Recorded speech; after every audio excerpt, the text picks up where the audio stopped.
Сяду к деду на колени, тихо прошепчу: расскажи мне, милый деда, а я помолчу. Буду слушать все, что хочешь ты мне рассказать, и вертеться я не буду, и перебивать. Про войну хочу послушать, как ты воевал, как в бою таком далеком знамя ты спасал. Про друзей своих военных, деда, расскажи, и в альбоме пожелтевшем фото покажи. Улыбнулся внуку деда и к груди прижал. Расскажу про все, конечно, раз уж обещал, как войну мы пережили, как на смерть мы шли, сколько верст исколесили в грязи и пыли, как врага с боями гнали мы с родной земли и ни пяди не отдали, выжили, смогли. А теперь мы День Победы празднуем с тобой, только в праздничном параде по команде в строй. Как бы ни был враг зол и хитер, ты всегда дашь достойный отпор. Не отступишь ни шагу назад, потому что ты русский солдат. Ты сейчас на тяжелой войне, все скучают сейчас по тебе. Скоро птицы весной запоют, знай, родные тебя очень ждут. Константин Симонов, год 1941. Майор привез мальчишку на лафете, погибла мать, сын не простился с ней. За 10 лет на том и этом свете ему сочтутся этих страшных дней.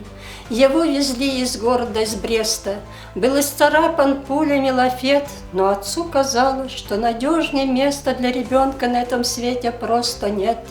Отец был ранен, и разбита пушка, привязанный к щиту, чтоб не упал, прижал к груди заснувшую игрушку седой. Седой мальчишка на лафете спал. Мы шли ему навстречу из России. Проснувшись, он махал войскам рукой. Ты говоришь, что есть еще такие, что я там был, и мне уже пора домой. Ты это горе знаешь понаслышке, а нам оно оборвало сердца. Кто раз, хоть раз увидел там седого этого мальчишку, домой прийти уже не сможет до конца. Я должен видеть теми же глазами, которыми я плакал там в пыли, как тот мальчишка возвратится вместе с нами и поцелует горсть родной святой своей земли.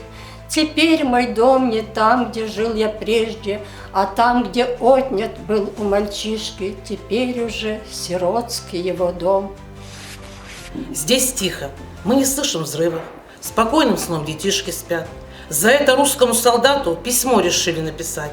Быть может, ты сейчас в окопе, о доме думаешь родном, а может быть, на поле боя, чтоб в схватке победить с врагом. Тебя ждут дома мать и дети. Ты чей-то сын, супруг, отец. И очень ждут твои родные, чтобы войне пришел конец. Парнишка, молодой, безусый, ты толком жизнь не повидал. Но с родиной беда случилась, ты на ее защиту стал. Пусть вас не покидают силы, всем выжить вам, любой ценой. Храни вас Бог, сыны России, мы ждем с победой вас домой. Елена Афанасьева. Перевод Андрея Попова. Алексею Крюкову, погибшему на Украине. О Вашке даже вспомнить не успел. Когда погиб, попав под залп орудий, долг воина ты выбрал, и в прицел весна смотрела, и другой не будет. Ах, Леша, Леша, светлая душа, и по тебе, как о любимом сыне, льет слезы удара. Как хороша была весна на теплой Украине, но у нее смертельная цена, и холодны объятия навеки.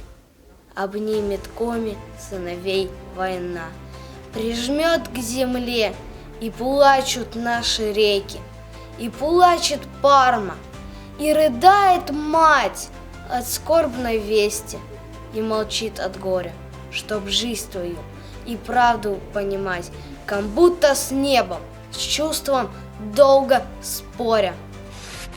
Руслан Зыков. Спасибо за победу. Мы вспоминаем День Победы, в тот майский праздничный денек, как воевали наши деды за жизнь, за мира уголок. Не за награды и монету, пройдя полсвета в сапогах, мир возвратили на планету, оставшись там, в чужих лугах. Войны бесстрашные герои, страны великой сыновья, ушли в небесные покои, чтоб жили в мире ты и я. Покрыта площадь вся цветами, оркестр праздничный умолк, и вновь грохочет сапогами по мостовой бессмертный полк. Глядят со старых фотографий, как будто вечности застыв, Арсен и Гиви, дяди Вани, оставив к миру нам призыв. Аллеет знамя над головами, пятиконечная звезда. Тот подвиг, совершенный вами, мы не забудем никогда. Пусть прозвучит послание деду в салюте праздничных мартир. Спасибо всем вам за победу. Спасибо вам за добрый мир. Жди меня, и я вернусь. Только очень жди.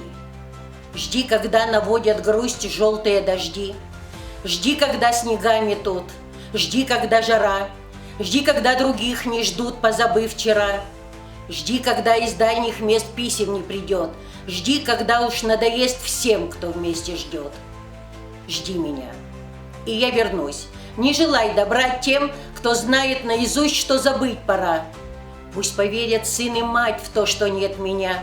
Пусть друзья устанут ждать, сядут у огня, выпьют горькое вино за помин души.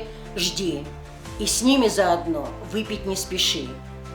Жди меня, и я вернусь, всем смертям назло. Кто не ждал меня, тот пусть скажет повезло. Не понять не ждавшим им, как среди огня ожиданием своим ты спасла меня.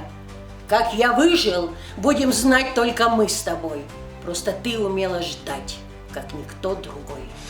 Здравствуйте, меня зовут Лудаков Дмитрий, я ученик 6 А класса, лицея номер 1, города Инты. Недавно я ездил к прабабушке Насте в деревню Агиоль Итинского района и увидел на стене старую фотографию, на которой был изображен молодой человек. Я спросил у бабушки, кто это? Она мне ответила, что на фотографии ее старший брат, который не вернулся с фронта. Ему было всего 19 лет, когда он погиб.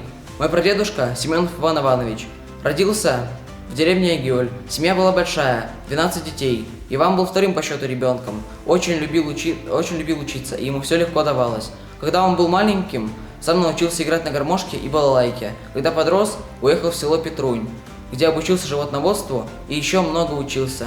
Мечтал стать председателем колхоза. Хорошо ездил на оленях упряжках, верхом на лошадях и очень метко стрелял. Он был добрым и улыбчивым человеком, но все планы перечеркнула война. Ване было всего 16 лет, когда он добровольцем попросился на фронт. Семенов Иван Иванович служил в 99-й гвардейской стрелковой дивизии. До июня 1944 года она дислоцировалась в Московской области. Была переброшена на рубеж реки Свирь для участия в Свирско-Петрозаводской операции. 15 июня 1944 года выкрутилась на станциях Паша и Аять Ленинградской области и сосредоточилась в 40 километрах южнее Ладейного поля. С 21 июня 1944 года наступала задача форсировать реку Свирь. Начали переправу с чучелами, усаженными в лодку, что позволило выявить неподавленные огневые точки противника. 25 июня 1944 года вела бои по овладению узла обороны Кутежа. Штурмовала при поддержке 29-й танковой бригады город Питкяранту. За период операции дивизия прошла с боями 240 километров, освободила 33 населенных пункта. Было уничтожено 3690 солдат и офицеров врага, 3 самолета, 32 пулемета, захвачено 37 орудий и минометов, 65 пулеметов и 20 складов с различным имуществом. Наш Иван погиб 13 июля 1944 года. Захоронен в Карелии, в Кандапорском районе, вблизи деревни Кепеселька, на просеке южного озера Катицат-Лампи, в 2 километрах от северной дороги из Красносельки на Леметте. Сейчас это место носит название Долина Героев. В тот страшный день 13 июля 1944 года враг массированными ударами пытался пробить оборону в разных районах Ладожского и Онежского озер, чтобы забрать наши границы и решить нас Северного флота. Благодаря храбрости и стойкости наших солдат наши войска нанесли поражение противнику, продвинулись в юго-западном направлении на 250 километров, освободили большую часть Карело-Финской ССР и тем самым создали предпосылки для выхода Финляндии из войны. Горжусь, что мой прадед был среди них.